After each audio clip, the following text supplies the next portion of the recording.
When I was deployed, OPSEC was a huge concern. What you post on social media, who you tagged, and what you said you were doing was all a huge liability. But it seems like Russia has forgotten all about it, because in this video, we are looking at some of the complaints of Russian wives that they are posting on social media. What are their husbands doing, and how are they being treated by Russia? Insight from Ukraine and Russia has all of that. So let's get into it. I'm gonna read the most interesting complaints that wives and relatives of Russian soldiers posted in social media groups recently. You can listen to it like podcast. Okay, now let's start with the question that Svetlana posted a few days ago. Hello, my son is in military service and they have started pressuring him to sign a contract. If he doesn't sign, they will send him to the front lines. Has anyone experienced something like this? What should we do in this situation? Here is what Russian soldier Oleg replied to this. Just a week ago, the pressure to sign contracts in our battalion also intensified greatly. The argument is that those who sign the contract will remain in the unit, while those who don't will be sent to Unit Z or Storm Unit. Despite the threats and the announcement of lists of those who will be sent as soon as tomorrow, nobody has been sent yet to the front line. Some have indeed signed contracts, but the majority is refusing. Nevertheless, we are confident that by enduring this pressure, we will be returned in full. So this is sort of interesting, right? And this you have to understand negotiating, and negotiating when there's a huge asymmetry in power, right? Negotiating with your boss is hard no matter who you are, but it's doubly so if you are a soldier or government employee. And as a general rule, sign this contract or else we're going to inflict this bad thing on you. Here's the thing, guys, especially in this case, why, if they're going to send you to the front lines, unless you sign a contract that'll send you to the front lines, then what is the point of the contract? If they wanted to do something to you that you didn't want, you're already a soldier. You're a conscripted soldier. What are they going to do? Like you're already, if they could, they would send you to the front lines from the get-go. And so the reason, of course, is because Russian conscripts are not, under their current policy, it seems, eligible to be sent to the front lines, but contract soldiers are. So what they are doing, it seems, is trying to cajole conscripts who are near the end of their term of service to sign these contracts to become contract soldiers instead of conscripts. And the problem, of course, they claim, oh, you're going to get sent to the front lines unless you sign this contract to get sent to the front lines. So it seems pretty obvious that, with the exception of people who are dumb or passive or confused or not that sophisticated, they seem like they'll be the population that gets cajoled into this, signing these contracts. In contrast, right, individual soldiers who understand that this is a game to be played are going to not sign the contracts, then be released from their conscript duties. There is still some level of risk, because again, as we've talked about, soldiers who completed some level of their military service can still be mobilized. Again, it seems like the Russian legal system is not like the United States, where an independent judiciary will referee debates. So if the army was to try to bring you back, I could sue the Department of Defense to say, no, I don't think this is right. I don't believe you're honoring your contract, and you are not responsible, and you can't mobilize me. And a relatively independent judiciary would decide who was right. And they're independent because sometimes, pretty often actually, the government is found to be in the wrong. A judge will go, no, the government, you did the wrong thing. In contrast to Russia, where the judiciary is not really that independent of the government. If it wants to do something, it's just going to go and do it. And here's the reply of anonymous user. If he signs, then he'll stay there until the end. And this could last even for 10 years. The same thing happened in Afghanistan, where the campaign lasted for many years. Of course, contract soldiers aren't in safer position than mobilized ones. Here is Lydia's proof. My brother signed a contract and was sent to the front lines. And now my brother is no more. He's gone. If you don't want to lose someone, don't let them sign. If he's so eager to fight and defend the country, it's his right. Russians use many tricks and strategies to not go to the front. Here is the advice that same soldier Oleg gave to someone about how to delay sending to the front line. Again, if for example he served as signalman or driver, then it might be possible to delay the frontline assignment by claiming a lack of training. The probability is quite slim, of course, as mobilized soldiers are often treated as expendable. A favorite phrase among officers is, "Oh, to hell those mobilized soldiers, they'll send in new ones anyway." But I do know that some have managed to buy time through retraining. So this is also pretty interesting. Again, this is just sort of petitioning. But one of the things I pointed out is that when you look at the population of mobilized soldiers, they oftentimes are made up of ethnic and linguistic minorities in Russia. And this is a real world example of what I've been talking about when I talk about the fact that when you say, oh, how come there's fewer cosmopolitan Russians from St. Petersburg or Moscow or other major urban areas? The answer is that you see that they have access to these information systems. Now, obviously, they have Facebook and other things, VK, in all over Russia. But again, if you are in a rural village, you're probably a less frequent user. You may not like to browse it in Russian. You may prefer to consume content in your local language. But that means that information like this, how to work around, what it really means to sign a contract, this insider baseball that enables Russians to navigate and survive the bureaucratic and administrative systems they're in, that information is absent from them. So imagine if you had on one hand your commander as a mobilized conscript telling you that you need to do X, Y, you need to sign this contract. But on the other hand, right, you've got your family, your friends, your sister, who are telling you don't sign the contract. It's a scam. They're trying to get you to stay on until the end of the war.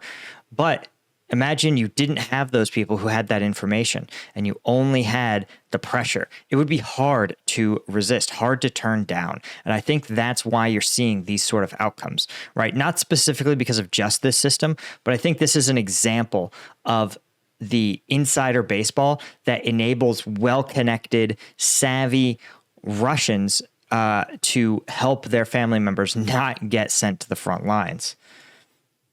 And again, I actually want to point out, this is the exact same thing that happened in the Vietnam War. In Vietnam, you could avoid the draft if you were a healthy, able-bodied male who was in college or married with children, right? So what did that mean? That meant that while some individuals would get their draft notice and would commit a crime, they'd flee to Canada.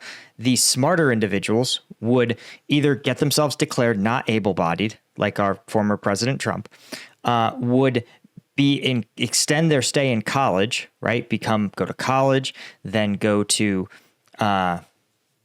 graduate school, and then get married and have children, right? Creating an unbroken 5 to 7 year long streak where they were never eligible to be drafted. And of course, you also had another former president, again, getting out of the system by joining the Air National Guard, ensuring that they could serve in uniform without having to assume the risks of military service. That was George W. Bush. And so I point all these things out to remind you that this is me bashing Russia, but this is a time-honored playbook and tradition. And you, again, can see that if you are the son of someone who is wealthy and well-connected, like President Trump or President Bush, you had the ability to skirt or work around these sort of constraints, these sort of government mandates, especially around military service.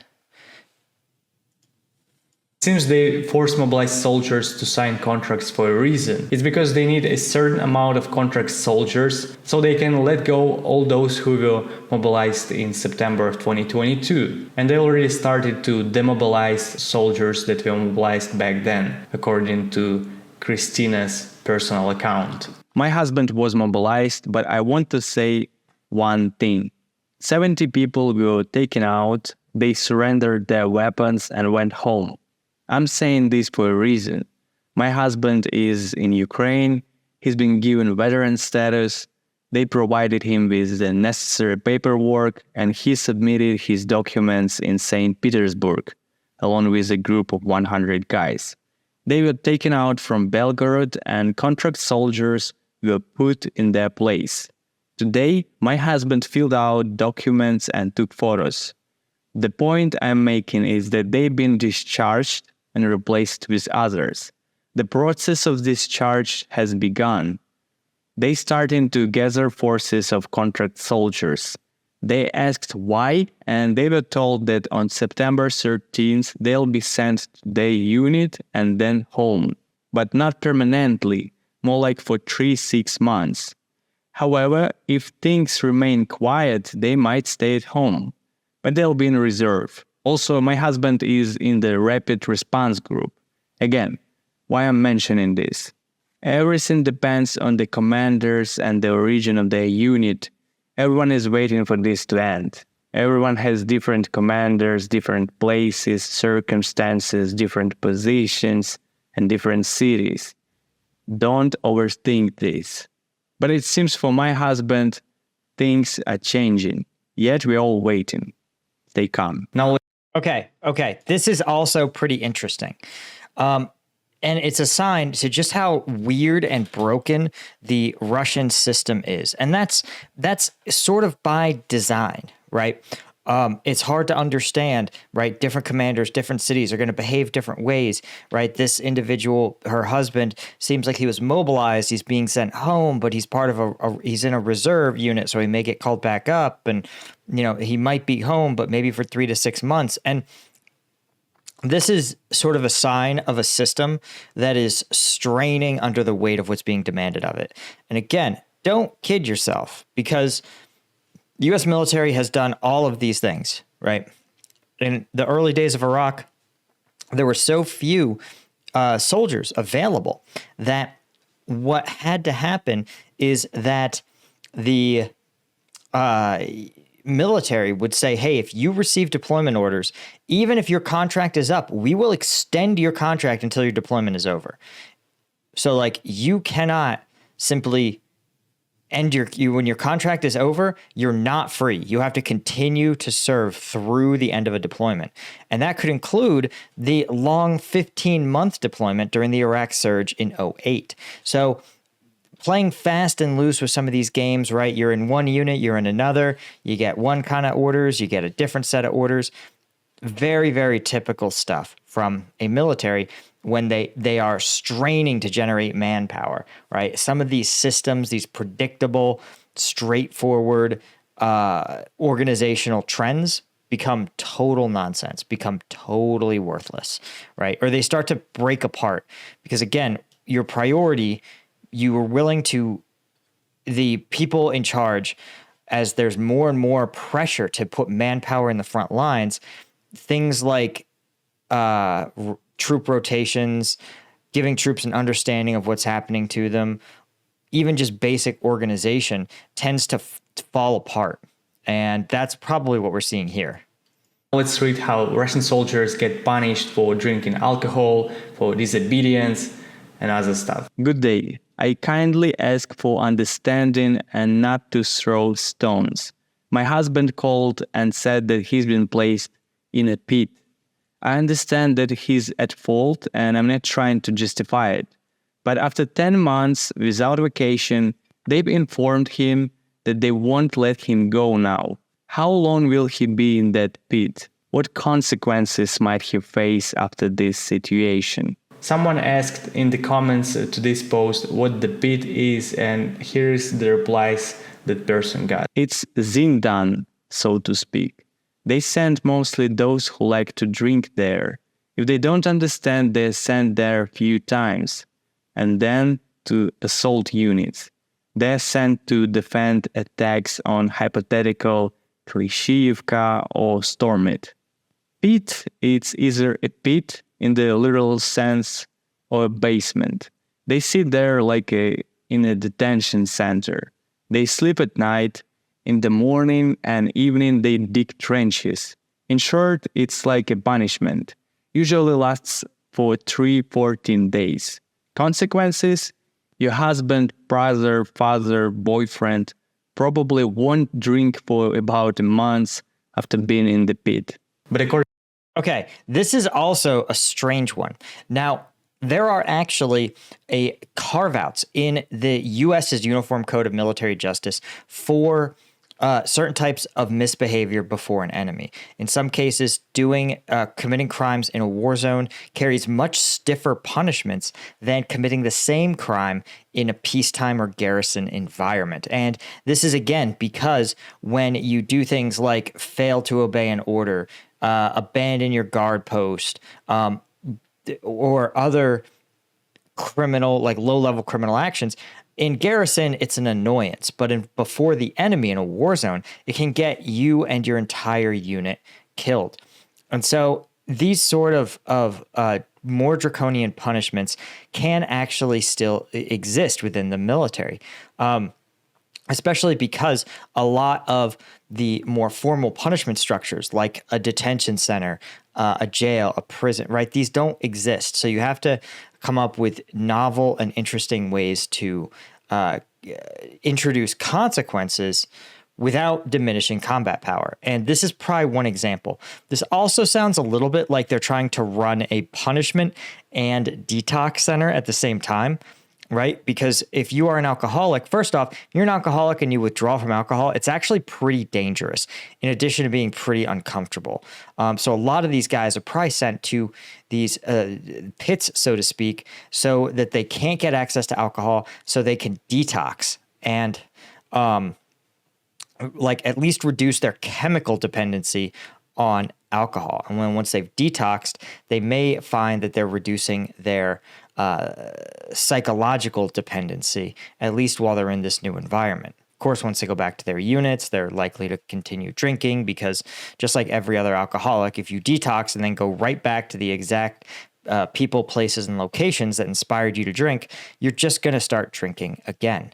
But again, ultimately, Russia probably gets what they want because they are assigned to the most dangerous units. Again, the storm units, which we've talked about in other videos, are Russia's way of Russia's primary light infantry offensive units. According to other accounts that I found, some soldiers spent more than 1 month in a pit, and during that time they don't get paid. Another common issue that was discussed by wives of Russian soldiers recently is that because of the problems with supplies and provision, they have to send packages to their husbands. But on the way there, those packages get stolen. Here's what Daria recently posted about it. Good time of day. The situation is bizarre. I sent 18 kilos package to my husband containing many valuable items. So my husband calls me and says, "Don't worry too much, but the package was opened and many things were stolen." To say that I was shocked is an understatement. They didn't touch the uniform, sneakers, soap, and the letter, but they almost completely dismantled 2 packages. I had sent many identical items. For example, wet wipes. I sent 5 packs. According to him, only 1 pack was left. Wet wipes. Unbelievable. In the end, the battalion's headquarters commander is going with my husband to the unit. This isn't an isolated incident. And if they don't find the culprits, they will compensate for the damage, which is estimated at 30,000 rubles. Another wife, Olga. Oh, man. This is another classic case. We actually would see this occasionally, right? Mail is a messy business, and trying to get care packages to soldiers is seen as really, really important. But it can also be tough, right? Remember, packages are oftentimes, even if you don't have issues like this, they're often exposed to conditions. In a few instances, actually, mail trucks were destroyed. We lost some mail one time in a attack. An IED hit a mail truck and destroyed a large portion of the packages in there. And for a while, I was telling my parents who would send me things, hey, they would ask, oh, did you get the package we sent you last week or 2 weeks ago or 3 weeks ago? And I'd say, well, no, but I may never get it because we know a mail truck has been destroyed and we're not sure whose packages were lost, if any of our unit's packages were lost, but we were told this is a thing that might have happened. So I say this because, again, when it's tough when everyone is kind of pulling in the same direction. If you have instances like this, again, the person who stole it, right, in all likelihood was probably a mailroom clerk or some sort of transportation soldier. Again, an underpaid driver who ran out of gas or something, or was stuck at a maintenance depot, was bored and started to run through and just see what was in each package, either that they could use, like the wet wipes, or was valuable for resale. Has a similar complaint. What a mess. We've sent parcels with other wipes about 10 times. Well, each contained something different. One had tea and coffee, another had canned goods, instant soups, and so on, all in boxes of 10 kilos each. I also added a warm sweater for my husband, 3 blocks of chocolate, and a pack of cigarettes. We sent it in December. In the end, only one package arrived at the end of April. The sweater, 1 block of cigarettes, and some small stuff. Also mine and daughter's letters. Well, at least the warm sweater made it. I would have felt bad if it didn't. Since then, my husband said, I'll buy everything myself if possible. Don't dare to send anything else. As for the other parcels with sausages, teas, etc., they never arrived. Well, that's crazy. Well, again, I actually have a theory that this is part of Ukraine's interdiction campaign. Now, they're not likely targeting mail, but you have to think they're not going to have a separate logistics system just for parcels. The same logistics system that brings water, that brings food, that brings munitions, medical supplies, spare parts, those same logistics chains, likely the same convoys themselves, are going to also contain private mail and packages. So the fact that Ukraine is targeting, say, a Russian munitions depot, make it pretty likely that near that munitions depot, it's going to also be the mail areas. So while some of these almost certainly you can tell are stolen, right? Again, if a package is cut open, rifled through, and then resealed, you basically have your answer. But if you have a situation where the packages are simply vanishing, it's possible they vanished. It's possible, maybe even likely, that they vanished up in the smoke of a HIMARS rocket. Anyway, guys, that is all I had for you. Of course, if you want to support the channel and get my analysis of uncensored combat footage, you want to do it on combatvetnews.com. This is my website.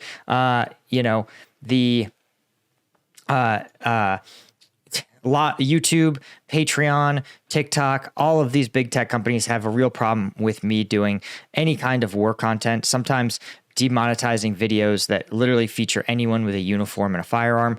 So I launched Combat Vet News. And if you want to support the channel, this is the best way to do it. Any one of these tiers is going to get you access to the members-only content where about once a week, I take a look at the most viral videos of the week and we analyze it, trying to get a sense of what's going on the front lines. Last time we took a look at GoPro footage of a Ukrainian soldier clearing Russian trenches, picking up Russian weapons and ammunition, and using it on the Russians themselves. It was like something out of an FPS video game, but it was real. Anyway, guys, thank you so much for joining me as always, and I'll see you in the next one. Cheers.